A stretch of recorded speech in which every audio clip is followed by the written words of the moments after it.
What's going on, guys? Today we're going to be working on this 2003 SL500. More specifically, we're going to be changing the valve cover gaskets because it has a serious problem. So a couple months ago, I was doing an oil change on this car and I noticed that the oil pan had quite a lot of seepage and I wasn't sure what it was coming from. Now, originally I thought maybe the transmission could be leaking, but I noticed it was all coming from this area. Maybe it was the oil sensor. Maybe it was coming from the rear main seal, which I checked in here. So what I did is I ended up spraying all this down with brake cleaner and got it spotless, which is what we're gonna do later today. But I was really confused as to where this oil was coming from. Now, I started to think, okay, we're going back this way. When the car drives, it pushes oil back in this direction. So I started to move my way up, and then I remembered that these cars are pretty notorious for valve cover leaks. And that is exactly what we're gonna be doing today. So I don't know if you guys can see this, but oil is dripping from the rear part of the valve cover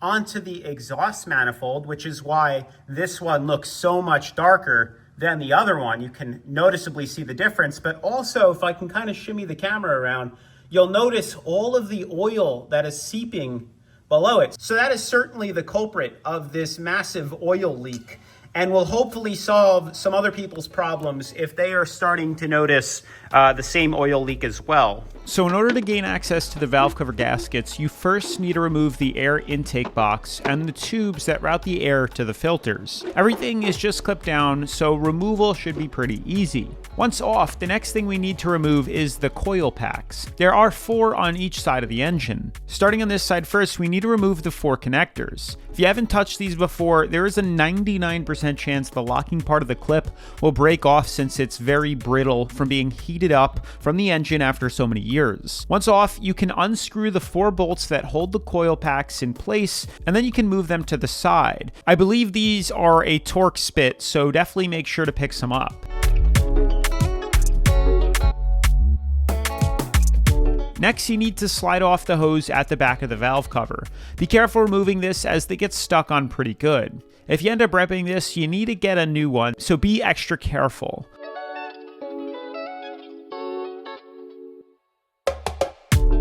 Once everything is free, you can remove all the bolts holding on the valve cover. All the bolts are the exact same except for the 2 at the top left, so don't worry about organizing them as only 2 are different.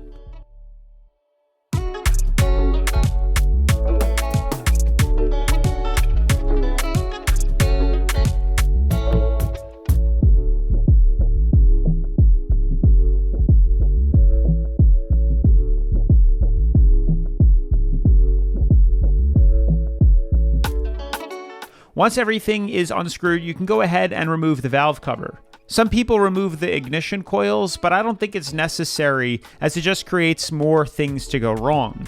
Just move the coil packs around and you'll have plenty of room to remove the valve cover from the block. Aside from the dirt from it, it doesn't look half bad. Let's get this out of here. So check it out, the first valve cover is off. It's pretty simple actually. Here's the valve cover gasket that we're gonna replace. And honestly, it doesn't look too bad. The engine itself looks actually very clean. Like it's had quite a lot of consistent, 3,000 to 5,000 mile oil changes, which is very nice. But we do need to get all this grime out of here because that will most certainly cause a leak and a bad seal. But the funny part is I can actually see right down here, and I'm gonna show you in a second, where the oil was leaking. And we do have a little bit right there, but that's pretty new. That's probably from right now. So you can certainly see where oil was leaking. It was right over there on the corner, dripping right there, right where that thread, right where that hole is, dripping onto the manifold. And even a little bit further down, you can see this bolt is a bit wet, but we're definitely going to clean this up and reseal it. When it comes to cleaning the mating surface, you want to do a thorough job. Mine wasn't that dirty, but I've seen a whole lot worse. I use a rag, but you will most likely need some sort of scraper tool and possibly some very fine sandpaper to make sure the surface is clean and smooth. It's very important that you don't get anything that you scrape off into the engine itself, so consider using a vacuum or covering the exposed part of the engine with a rag or shop towel.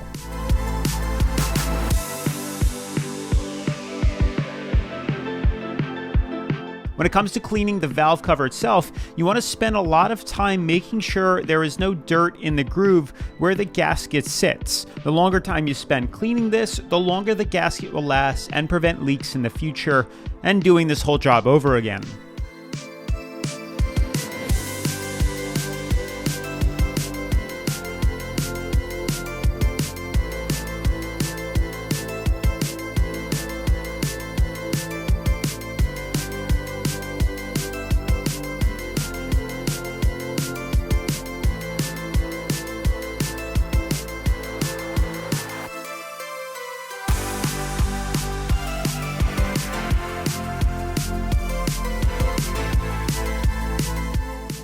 So with the valve cover clean, it's now time to install our OEM Mercedes valve cover gaskets. These are the only types of valve cover gaskets that I recommend that you use. They are so cheap. You're talking about comparing an aftermarket that's 20 bucks to Mercedes, which is 40 bucks. Trust me, it's worth it because it's going to save you from doing this all over again in about 6 to 8 months. So do yourself a favor and just buy the OEM ones. I'll obviously put links to all these parts and tools down in the description below, but otherwise, let's install our valve cover gasket. So as you guys can see, here is our cleaned valve cover, and here is the valve cover gasket. Now, you can't really get these confused. They can really only go one way. Otherwise, you're going to install them wrong, but you can see just flipping these around, this is the correct way. And another reason why you want to get the OEM is if you buy an aftermarket, they don't come spread out like this. They kind of have them bunched up and tossed together, which is honestly just terrible quality compared to this, which comes how it should. Installing the gasket itself is easy. Once it's on, go around it with your finger and make sure it's really in the groove. If at any point it starts falling off, you can use some motor oil and rub some on the back of the gasket, and that should help hold it in place. Reinstall the valve cover and make sure the gasket is sitting correctly before you screw in anything, or you will have a big problem.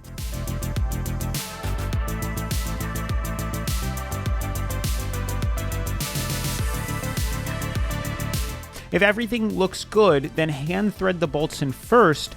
Remember, the two larger bolts go on the top left where the secondary part is on the valve cover.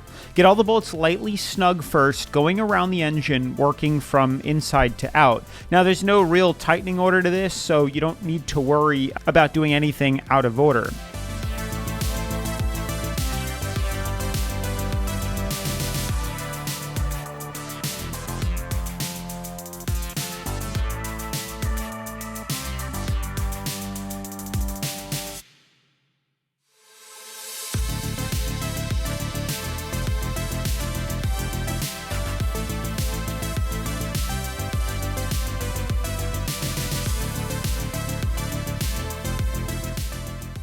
Then torque the bolts to 8 Newton meters or 70 inch-pounds. Double check your work and then screw on your coil packs, plug them in, and lastly, reinstall the breather hose.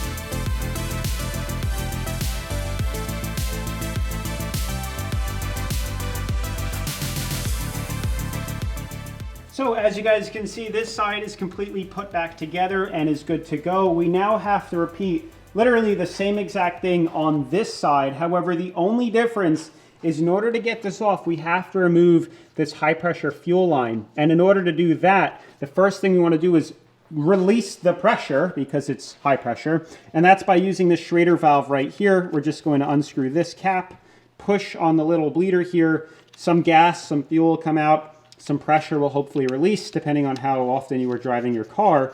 And then once that is done, then we can go ahead and start doing the same thing we just did on that side and repeat the process on this side.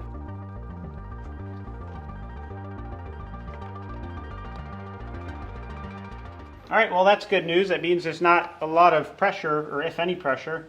I push down this valve here, the Schrader valve, and we don't have any fuel coming out or pressure. which means the system is depressurized and we can go ahead and remove that fuel line out of the way. Just like the other side, unclip the coil packs and then unscrew them and move them over.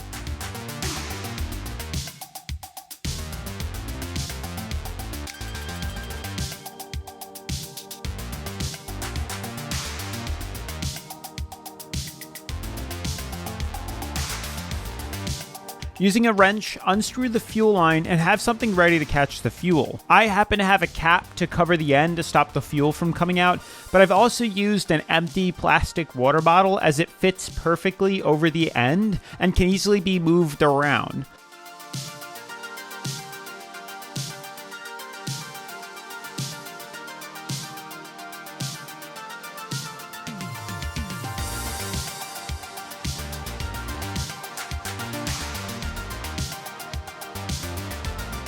So just to stop the gas from leaking, I had a little cap laying around that I was able to slide over, but it was still just a little bit too big. So I just put a zip tie on it to make sure no more fuel leaks out. Now there's probably not a ton of fuel in the fuel rail, but just to be safe, I did this. But if you don't have that at home, I mean, you could just put a rag under it or somehow put a little funnel under here and collect whatever gas is going to come out, and then you'll be good to go. You can also disconnect the battery if you're worried of sparking something, but so far there's no more gas spilling, so we should be good to go.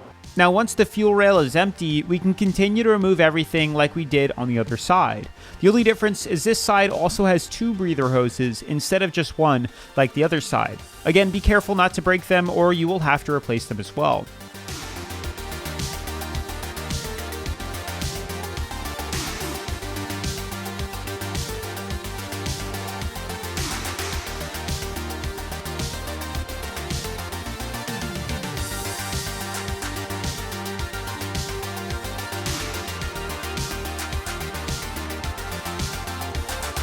Next, remove all the screws, and remember there are only 2 large ones and the rest are exactly the same.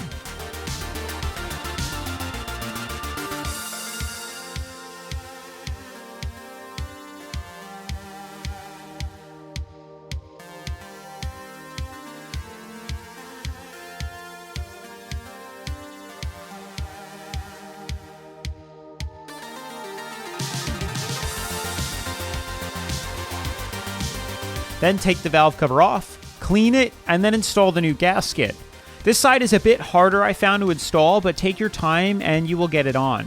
Then hand thread the screws back in and torque them to 8 Newton meters, reinstall the coil packs, plug them in, connect the breather hoses, tighten down the fuel line, and lastly reinstall the engine cover and you are officially done.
And just like that, you have replaced your valve cover gaskets on your R230, Mercedes SL500, SL55, AMG, whatever it is, as long as it's an R230. And I'm sure majority of Mercedes are just like this in this era, but that's pretty much it. I'd say for a beginner, it's probably a 3, maybe a 4 out of 10. If you can do your brakes you can definitely do a valve cover gasket. But definitely make sure to drop any questions or comments you have down in the comment section below. And I'll see you guys in the next video. Peace.